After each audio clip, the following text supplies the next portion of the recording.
नमस्कार दोस्तों, स्वागत है आपका हमारे चैनल में। दोस्तों आज के इस वीडियो में हम 500 वाली सीरीज से मॉडर्न फिजिक्स के 50 क्वेश्चन को करेंगे।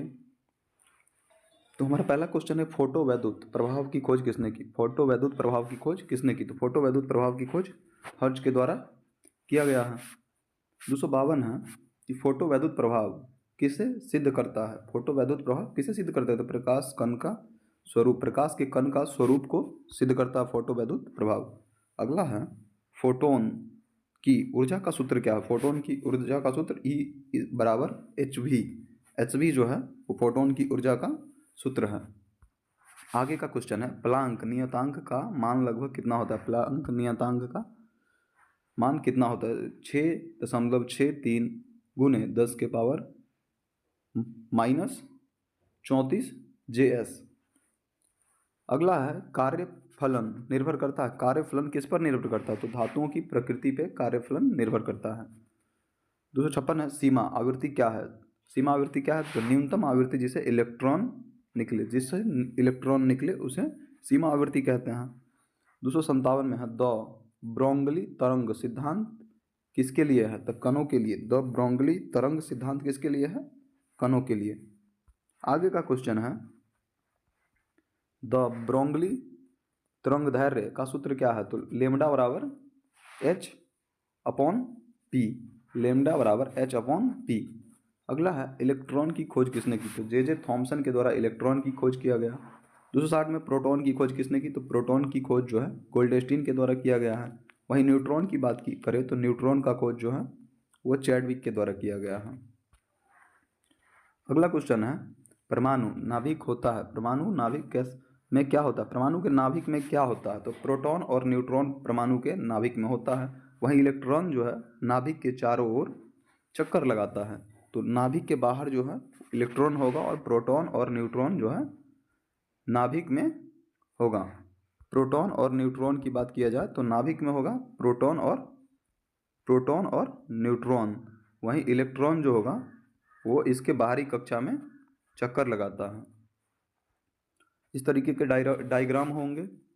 आगे का क्वेश्चन है दोस्त कि रदरफोर्ड का प्रयोग संबंधित है। रदरफोर्ड का प्रयोग किससे संबंधित है? तो नाभिकीय संरचना से संबंधित है, क्योंकि उन्होंने एक नाभिक का प्रयोग किया था। अगला क्वेश्चन है, परमाणु का अधिकांश भाग होता है। परमाणु का अधिकांश भाग क्या होता है? तो परमाणु का अधिकांश भाग रिक्त स्थान होता है, मतलब खाली स्थान होता है। अगला है, रेडियोधर्मिता की खोज किसने की? तो रेडियोधर्मिता की खोज बैकरेल के द्वारा रेडियोधर्मिता की खोज किया गया है। आगे का क्वेश्चन है, अल्फा कण होते हैं। अल्फा कण क्या होते हैं? तो अल्फा कण हीलियम नाभिक होते हैं। अल्फा कण हीलियम नाभिक होते हैं। बीटा कण इलेक्ट्रॉन होते हैं। वहीं गामा किरण क्या होगी? विद्युत चुंबकीय तरंग होगी। अल्फा कण हीलियम नाभिक, बीटा कण इलेक्ट्रॉन और गामा कण विद्युत चुंबकीय तरंग। 269 में है, सबसे अधिक भेदन क्षमता किसकी होती है? तो गामा किरण की जो क्षमता होती है सबसे अधिक भेदन क्षमता होती है। दोस्तों अगला क्वेश्चन है कि रेडियो धार्मिकता होती है। रेडियो धार्मिकता कैसी होती है? तो स्वाभाविक जो होता है वो रेडियो धार्मिकता होती है। 271 है, अर्ध आयु किस पर निर्भर करती है? अर्धवायु प्रकाश पदार्थ की प्रकृति पर निर्भर करती है। 272 है, परमाणु विखंडन में निकलती है अत्यधिक ऊर्जा। परमाणु के विखंडन में क्या निकलती है? तो अत्यधिक ऊर्जा निकलती है। वहीं 273 है, परमाणु संलयन होता है। परमाणु संलयन किस में होता है? तो सूर्य में परमाणु संलयन होता है।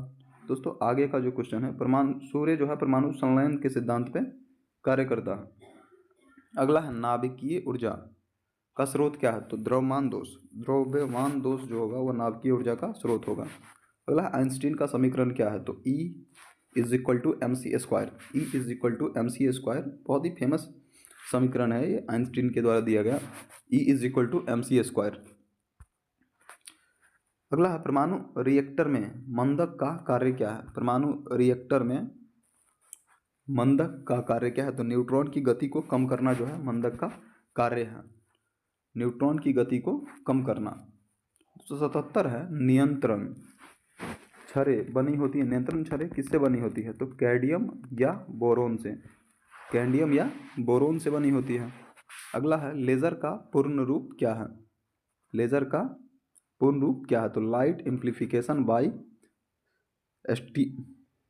मल्टेड इमिशन ऑफ रेडिएशन। अगला है एक्सरे की खोज किसने की? एक्सरे की खोज किसने की? तो रोंटगन ने एक्सरे की खोज की। रोंटगन ने एक्सरे की खोज की। अगला है एक्सरे का उपयोग होता है। एक्सरे का उपयोग किसमें होता है? तो चिकित्सीय जांच में जो होता है वो एक्सरे का प्रयोग किया जाता है। सेमीकंडक्टर का उदाहरण है। अगला है सेमीकंडक्टर का उदाहरण क्या है? तो सेमीकंडक्टर का उदाहरण जो होगा वो सिलिकॉन होगा। अगला है डायोड का कार्य क्या है? तो एक ही दिशा में प्रवाह, धारा प्रवाह।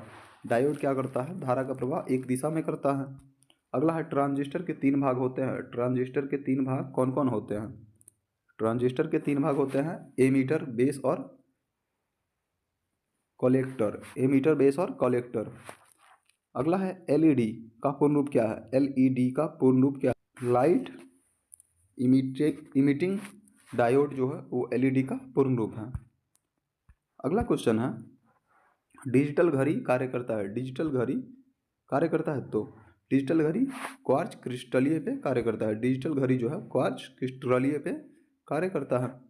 आगे का क्वेश्चन है सौर सेल किस पर आधारित है? सौर सेल किस पर आधारित है? तो फोटो वोल्टाइक प्रभाव पे सौर सेल आधारित है।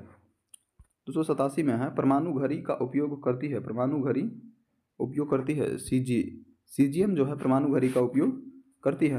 वहीं है न्यूक्लियर रिएक्टर में कौन सा ईंधन का प्रयोग किया जाता है? तो यूरेनियम ईंधन का प्रयोग किया जाता है। अगला है न्यूक्लियर बम जो है आधारित है। न्यूक्लियर बम किस सिद्धांत पे कार्य करता है? तो विखंडन के कार्य पे सिद्धांत पर कार्य करता है। अगला हाइड्रोजन बम आधारित है। हाइड्रोजन बम संलयन पे आधारित है। हाइड्रोजन बम संलयन के सिद्धांत पे कार्य करते हुए न्यूक्लियर बम विखंडन के। आगे का क्वेश्चन है रेडियो आइसोटोप का उपयोग होता है। रेडियो आइसोटोप का उपयोग किसमें होता है? तो रेडियो आइसोटोप का उपयोग चिकित्सा में होता है। अगला है बैंड सिद्धांत संबंधित है। बैंड सिद्धांत किससे संबंधित है? तो ठोस अवस्था से संबंधित है। 93 में है चालक में बैंड गैप होता है। तो बैंड गैप चालक में कितना होता है? तो 0 होता है। अगला है कुचालक में बैंड गैप कितना होता है? तो कुचालक में बैंड गैप अधिक होता है लेकिन चालक में 0 होता है। दोस्तों अगला क्वेश्चन है सेमीकंडक्टर में बैंड गैप कैसी होती है? तो सेमीकंडक्टर में बैंड गैप मध्यम होती है।